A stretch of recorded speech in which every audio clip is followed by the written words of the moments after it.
आप देख रहे हैं नेट्रिक न्यूज, साहस सच कहने का।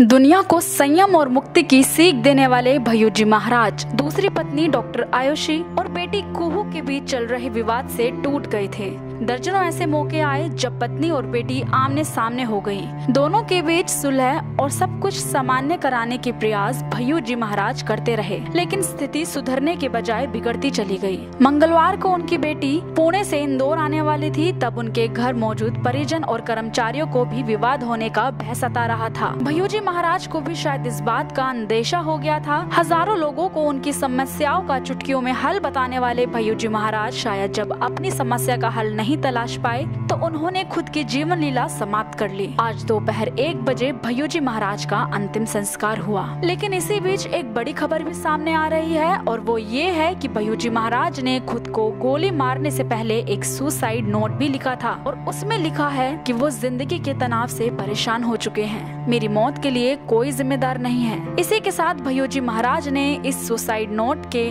दूसरे पन्ने में अपने आश्रम, प्रॉपर्टी और वित्तीय शक्तियों की सारी जिम्मेदारी अपने वफादार सेवादार विनायक को दी है। सुसाइड में भय्यूजी महाराज ने लिखा है, मैं विनायक पर ट्रस्ट करता हूँ, इसलिए उसे ये सारी जिम्मेदारी देकर जा रहा हूँ। के मुताबिक भय्यूजी महाराज का आज यानी बुधवार 3 बजे उन्हीं के आश्रम सूर्योदय में अंतिम संस्कार किया गया।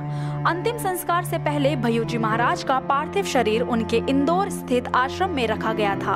उनके अंतिम संस्कार में सीएम शिवराज समेत कई वीआईपी शामिल हुए। दरअसल मंगलवार को आध्यात्मिक गुरु भय्यूजी महाराज ने अपने आवास पर खुद को गोली मारकर हत्या कर ली थी, जिसके बाद उन्हें बॉम्बे हॉस्पिटल में भर्ती कराया गया, जहां उपचार के दौरान उन्हें मृत घोषित कर दिया गया।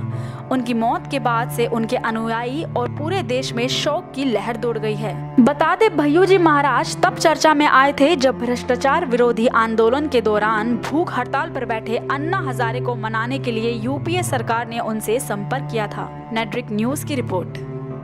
हमारे साथ जुड़े रहने के लिए हमारे YouTube चैनल को सब्सक्राइब करें, साथ ही बेल आइकन को दबाएं। नेट्रिक न्यूज की खबरें सबसे पहले देखने के लिए।